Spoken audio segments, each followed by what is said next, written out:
Hello, I'm Hughes, and I want to tell you about what is getting me excited about our conference in October.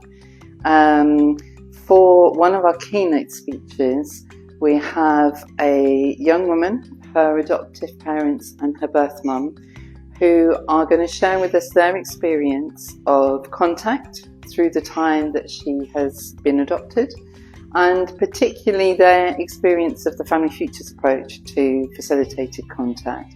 Good and bad, they'll bring their whole experience. And then later in the conference day, I will be running a workshop with my colleague Stephen, and we'll be looking at structuring, how to support families around facilitated contact, some of the tools that we use. And I'd love to share that with you because they're super useful to everybody who's working in the field of adoption. And contact is such an important topic at this moment in time. So please come along. We really look forward to seeing you.